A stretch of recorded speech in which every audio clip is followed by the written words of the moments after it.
All right, so in this week's lesson, we're going to continue talking about creative ways that you can accompany another guitar player or another group of guitar players. This is a real-world scenario that I ran into just this week here in Franklin, Tennessee. There's a little place that I like to play. And there's a front porch at this bar, and there's usually a lot of people sitting out on the porch just jamming. It's like the perfect scenario, at least for me. That's sort of heaven, you know, just anytime you have a group of musicians just kind of making music. So I'll show up with a guitar or a mandolin sometimes and try and fit in, but a lot of times there's a lot of guitar players, and everybody's kind of going like this. You know, strumming a 1-4-5, and, you know, somebody's singing along. So what do you do as a guitar player? You don't want to just play the same thing. I mean, I guess you can, and you just get a bigger sound that way, and there's nothing wrong with doing that. So I don't want to discourage you if that's all you feel comfortable doing. But it's always good to have another little part that sort of fits into that. So what I ended up doing in that scenario is I was playing a different rhythm. So I was kind of playing the same chords, but I started going...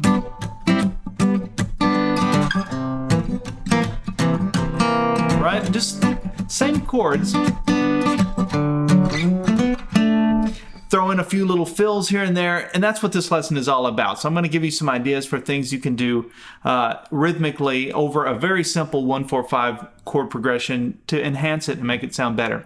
So I've got this lesson split into two parts. In this video, we're going to go through the first half. If you'd like to learn the second half, as well as download the tablature and get access to the MP3 jam track so that you can practice everything you're about to learn, you can get those things by going to activemelody.com, go to the weekly lessons page, and do a search for EP421.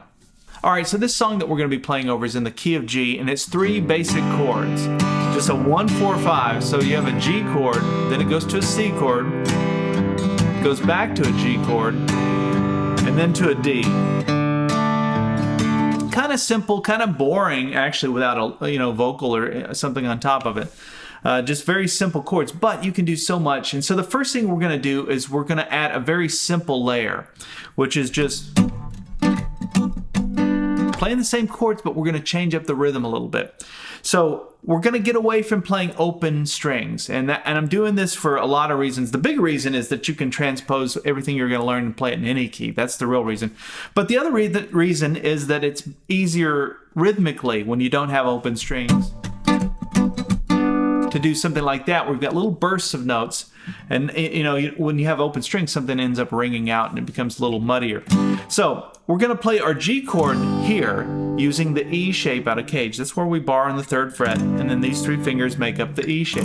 Now I'm not going to play all 6 strings though. I'm just going to play the top 4 like that. Actually, the top 5, I should say. So this is just how I make the G chord. You can make it however is best. If you want to make it with a full bar chord, you can do that, but I would encourage you not to, just because if you play, the top 4 strings, for example, first of all, you're covering all the notes anyway in the chord, but it allows you to be a little more nimble and to throw in some fill licks and things. And so just try and get used to that, playing your chords like this. Now, sometimes guitar players will reach over and grab that 6th string with their thumb. My hand is not big enough to do that, so I just play it like this. That's how I've always done it.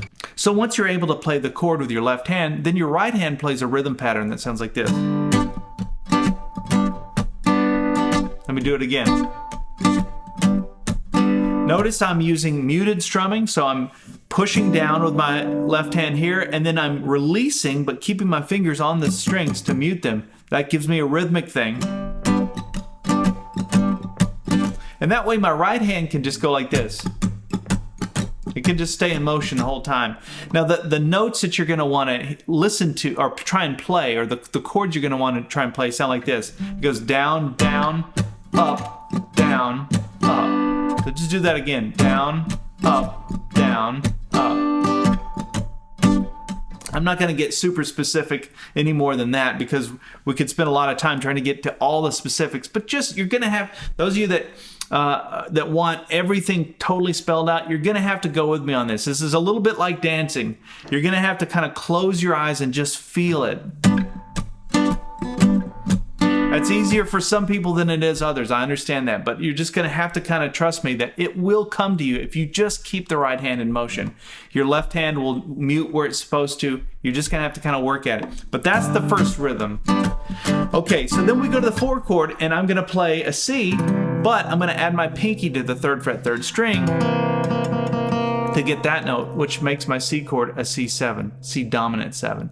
The reason I played that, even though the chord underneath it was just a regular C chord, I threw in the dominant 7 just to blues it up a little bit. It gives a little more soul. So on the 4 chord, I'm going to play a dominant 7. On the 5 chord, I'm also going to play a dominant 7 for that D chord as well. So I just like to do that. There's no right answer for any of this stuff. Obviously, you can play whatever you want, but I just thought it sounded kind of cool to blues it up on the 4 chord. Okay? And so that same strum pattern, we're just going to play on the C7 chord. Again, we're staying in those middle strings, though. We're not playing the low string, the low E string, or the high E string. Then back to your 1 chord, and then your 5 chord is right here underneath your 1 chord. Same shape as the C7, we just slid everything up 2 frets. Now, if you learn nothing else, you've got a really cool little rhythm there. Now, to some of you, this may be as far as you want to go in the lesson. You're already feeling overwhelmed. You're just trying to get strumming down and everything. That's okay. You can take the jam track and just practice playing that rhythm. Even though the chords underneath it are doing something different, I'm telling you, that rhythm will fit on top of it, and you'll start to feel, the timing thing. Again, it goes back to the analogy of dancing. It's a little bit like that. It's kind of hard to pinpoint, but once you get that groove going, you'll feel it. Okay, so that's layer 1. Let's layer on another layer. On layer 2, for the 1 chord, instead of just playing the G like that, what if we did something like this?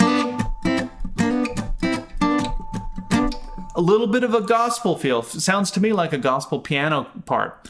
And so in a lot of gospel piano, instead of hanging out on a chord like this, you'll go from the chord that you're playing to the 4 chord of that chord and then back. It's sort of a pivot between the chord you're on and the 4 chord. So in this case, if we were doing that, it would be a G chord to a C chord. Right? And you can see it's actually very easy if we're playing these shapes. I'm playing the E shape and the A shape because I'm barring in both places, in both cases rather, on the 3rd fret. So both chords are in the same neighborhood.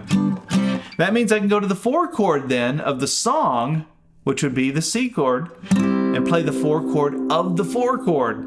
Are you following me? That would be an F, right? And then you go to the 5 chord, play the 4 chord of the 5 chord, and so forth. You see where I'm going with that? And it's just a little, that little rock motion. So that might be a huge light bulb for some of you. Maybe you haven't thought about that you can always play a chord and then play the 4 chord of that chord. When we do the Keith Richards lick that I do quite a bit, that's the same thing. It's just using different voicing, but it's the same thing. It's a chord and then the 4 chord of that chord. In that case, you're playing the A chord shape and you're going into the C chord shape. So anyway, that's just another idea for you. And you hear this a lot in blues. All right? Really cool. Okay, now I'm going to take that concept of the chord and its 4 chord, and we're going to boil it down to 2 strings. So we're only going to play strings 2 and 3. So think of your G chord, but only 2 strings 2 and 3, and then think of your C chord using the A shape, only strings 2 and 3. It looks like that.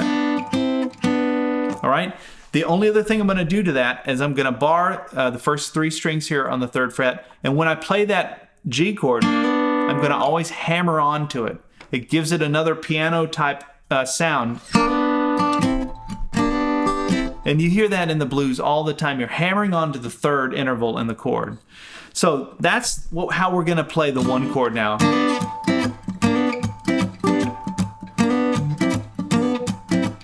All right? Notice the right hand. It's doing the same thing. It's still using the same motion. Here's your C chord. Starting to feel this? There's your 5 chord. Okay, so that's the kind of layer 2, is just a little pivot on the 1 chord there. All right, so that's how we're going to start this song and play over the 1 chord. Then we go to the C7, right, the 4 chord, and then watch this. Little lick there. Let me show you how to play it. It's between the 5th fret and the 7th fret. We're going to slide on the 5th string from the 5th fret to the 7th fret, and then we're going to bar and play strings 4 and 3 on the 5th fret. While I'm keeping that bar there, I put my ring finger down on the 7th fret 4th string, and then release it, and then finger goes back down. I'll explain where this is coming from.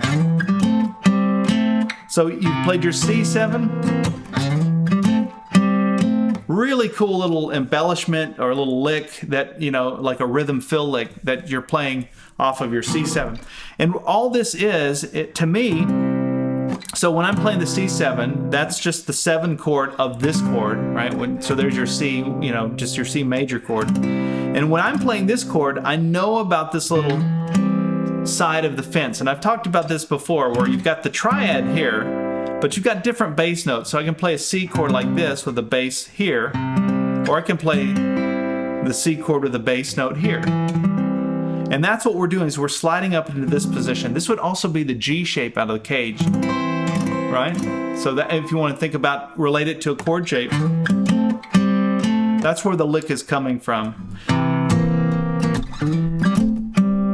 All right, from the beginning we have.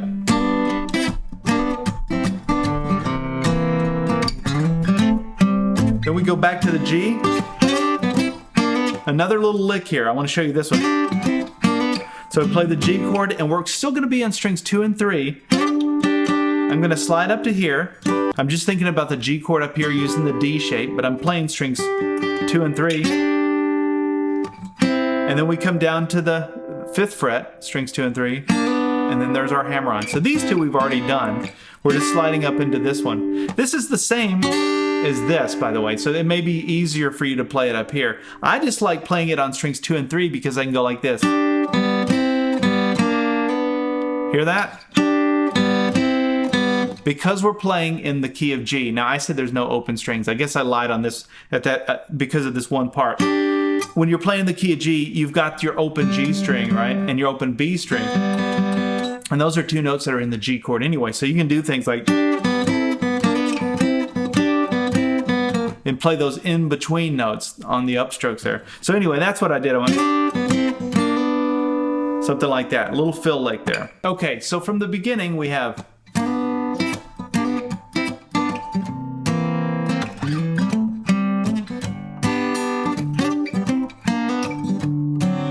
Okay, so now we're at the 5 chord, which is our D7. And then there's this little lick that goes like this.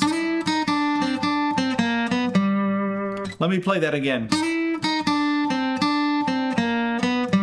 So I'm starting that lick on the 5th fret, 2nd string, and then we're going to go down 4, 3. So 5, 4, 3 on the 2nd string, 5th fret, 3rd string, back to the 3rd fret, 2nd string, back to the 5th fret, 3rd string, and then 3rd fret, 3rd string, 4th fret, 3rd string. So all together.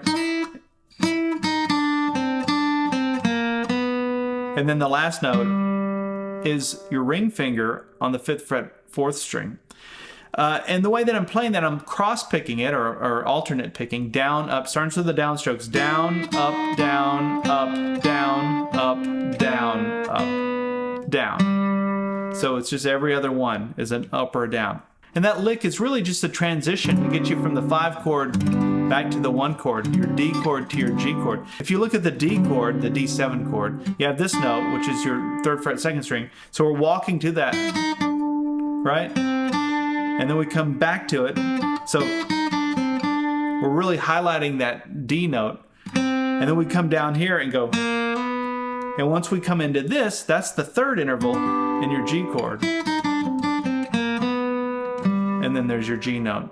So you're going from the D chord into the G chord. Now once I come into this 5th fret, 4th string with my ring finger, my other fingers will fall into place and play a G6 chord. So I want you to see that chord and see where it is in relation to your G chord using the E shape. If you're not familiar with a G6 chord or what it's used for, you're going to know here in just a minute. So this chord, you can connect to this chord shape. So where your bar is on your 3rd fret, that's where your index finger would go to make this chord. So it's index finger on the 3rd fret, 1st string. And then these 3 fingers, pinky, ring finger, and middle, are making what I think of as the D7 chord shape down in 1st position. But if you play them here, so that your pinky's on the 5th fret, 2nd string, ring fingers on the 5th fret, 4th string, middle fingers on the 4th fret, 3rd string. That's a G6 chord. And now you know how to connect it to this shape. So you can get at it anytime you want it. So in other words, if you were playing a C chord, playing it up here, and you wanted to play a C6 chord, you could play it like that, right? You can see how to get to it. Okay, and the nice thing about a 6 chord is you can always slide it down 2 frets and you'll be playing the 9 chord version of that same chord. So if this is a G6, if I go down 2 frets, I'm now playing a G9. So now you know how to play a G9 and a G6, or rather, you know how to play a 6 chord and a 9 chord anywhere if you can connect them back to your E shape from the cage system. So those chords are really handy for blues or for jazz. So if you're playing a slow blues in G, for example, you can play. Listen to that. Right? You've heard that kind of thing. So anyway, there's a lot of uses for it, but that's what I'm using it for. Is to walk us from this G chord. We walk it down chromatically, so each step, and then we go back to the C chord, which is our 4 chord. Okay, so from that D chord, the 5 chord, there's a lick, and we walk it down to your C, and then I play. This is the same thing we did before. Remember, before we went, but this time we're gonna go up one more note here, so that would be up to the 8th fret, 4th string. But I'm keeping the bar there on the 5th fret, playing strings 4 and 3.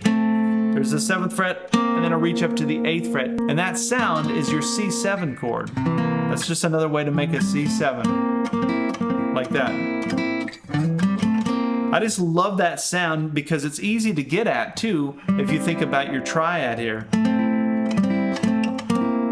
All right, let's take it from the beginning. We'll do it slowly. 1, 2, 1, 2, 3, 4.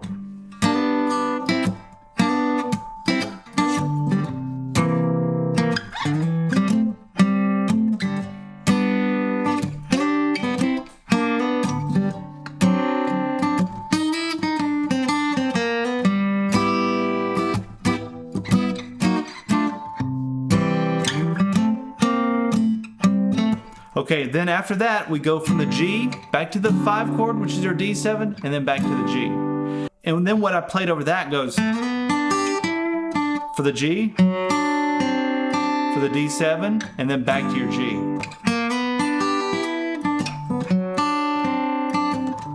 Right? It's really fun. It's just the chords, but we're playing the notes out of the chords. So I'm starting with this little triad. Your chord is the top 3 strings out of your bar chord. So I'm sliding from with my middle finger, we're starting on the 3rd fret, sliding up to the 4th fret on that 3rd string. And then 2nd string, 1st string behind the bar there with my index finger on the 3rd fret. And then my ring finger goes down on the 5th fret, 2nd string. So some of you are going, what is that note? Well, back to your 6th chord. Remember your G6 chord? That's the note in it that makes it have that sound. Your 6th interval, 1, 2, 3, 4, 5, 6. That's that note. All right, so there's that. What we played over the G chord, and then make your D7 shape. Play strings 4, 2, 3, 2. So you have, and that's kind of got a rockabilly feel to me. And then back to your G. And that's the whole thing. And so really all this is just changing up the rhythm, changing up the feel, instead of just playing, you know, right? You've got all these things you can do on top of that. And there's just endless, you know, ideas. You could go into little lead parts or whatever. Now, the one thing that I've noticed when you're playing with a group of guitar players and there's no amplifiers, you're just strumming acoustics, it's really hard to hear yourself. And so in those situations, what I like to do is play a lot of chords. And that's why you hear that kind of thing going on in this, because that's how I can actually hear myself, you know, when I'm playing with another group. If I was playing nothing but single string, that kind of thing, you just get lost in the mix. It's okay to throw in a few little licks here and there. But for the most part, you'd get drowned out.